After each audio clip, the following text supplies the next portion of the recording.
আসসালামু আলাইকুম, বিসমিল্লাহির রহমানির রহিম। আমার প্রাণপ্রিয় আপু ও ভাইয়ারা দেশ এবং দেশের বাইরে থেকে যারা যারা আমার ব্লগ ভিডিওটা দেখছেন, আর এই যে আজকে কুমড়া আর ইলিশ হবে। তো কুমড়া ইলিশ তো খেতে কার কার প্রিয় অবশ্যই জানাবেন এই ভিডিওর কমেন্টস বক্সে এসে। তো আমার কাছে কিন্তু এই খাবারটা খুবই লোভনীয় লাগে। ছোটোবেলা থেকে মায়ের হাতে খেয়েছি, মায়ের হাতের টেস্টই অন্যরকম। আর আমরা রান্না করি, মায়ের হাতের স্বাদটা পাই না কেন জানি, বুঝি না। মা বেঁচে আছে এখনই এরকমটা লাগে, মনে হয় মায়ের হাতের পেলে কতই না মজা করে খেতাম। কিন্তু এখন কি করব, নিজেই এখন রান্না করে খেতে হয়, এই কারণে নিজেই রান্না করছিলাম। তো এই যে কুমড়াটা রান্না করব। কুমড়ার দামটা অনেক নেই, কুমড়ার দাম অনেক হলে হবে কি, কিন্তু কুমড়ার স্বাদ আছে। আর কিছু অসাধু ব্যবসায়ীদের কারণেই এই সব জিনিসপাতির দাম বেড়ে যায়। মানে সবজি বাজারে অনেক, কিন্তু দাম বাড়িয়ে দেয়। এই যে একটু বন্যা হয়েছে, চতুর সাইড ডুবে গেছে, আর ওদের একটা পাইতারা শুরু করেছে, সবজির দাম বেড়ে গেছে। সবজি কিন্তু হরাহর মানুষ মানে জমিতে তৈরি করছে, সব সময় ফসলাদি তৈরি করছে, অথচ মানুষের খাবারের যোগান দিতে গিয়ে হিমশিম খেয়ে যাচ্ছে। এটাই হলো চরম বাস্তবতার মুহূর্তে মানুষের টিকে থাকা কঠিন হয়ে যাচ্ছে, দুর্বিষহ হয়ে যাচ্ছে মুহূর্তটা। আমাদের মতো মধ্যবিত্ত শ্রেণীর মানুষেরাই মানে হিমশিম খেয়ে যাচ্ছে। আর আমাদের চেয়ে ছোট যারা মানে চাকরি করে, যারা আমাদের চেয়েও মানে ছোট আর ইনকাম সোর্স কম, তাদের কিন্তু খুবই কষ্টদায়ক হয়ে পড়েছে। তো তারা কি করে চলবে সেই চিন্তার কথা মানে ভাবতে গেলে মাথায় চলে না। আমরা যেহেতু চলতে পারছি, কিছুটা হলেও সম্ভব হচ্ছে।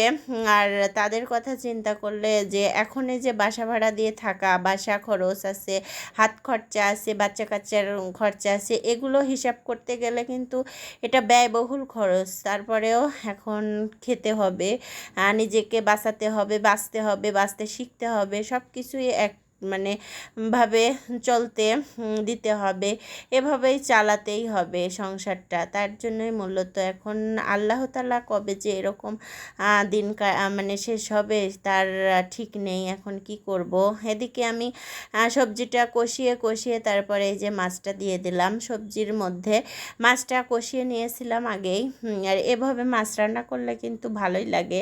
আর মাছটা কিন্তু আমার মা মানে মাখিয়ে রান্না করতো। মায়ের হাতের টেস্টি মজাই আলাদা।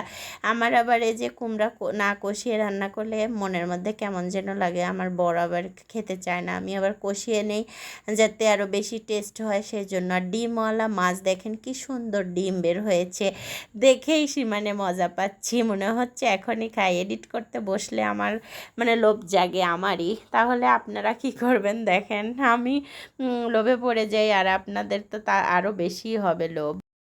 তো এদিকে এই যে মাছ তরকারিটা একটু টেস্ট করছিলাম যে কেমন হয়েছে, তো ভালোই হয়েছে মাশাল্লাহ।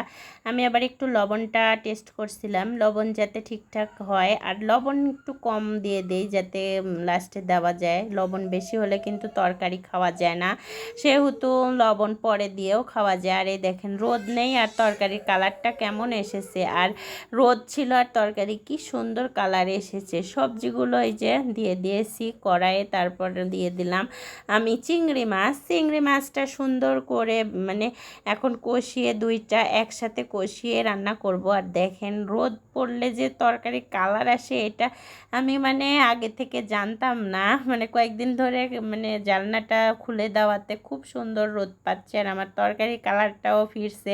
যেহেতু ট্রাইপড নষ্ট, যেভাবে আমার কালার আসতে পারে সেই জন্য সেই কায়দাতেই আমিও করি। আর এদিকে প্লেট সাজিয়ে দুপুরটায় আমি খেলাম। বর আসছিল না, ভাবছিলাম খাবো একসাথে, কিন্তু এত সুন্দর রান্না, তা বর আসলো না। পরে নিজের দুঃখের কথা কই রাখি, নিজেই খেলাম। আর বর পরে আসলো, তাই নিজেই খেয়ে নিল।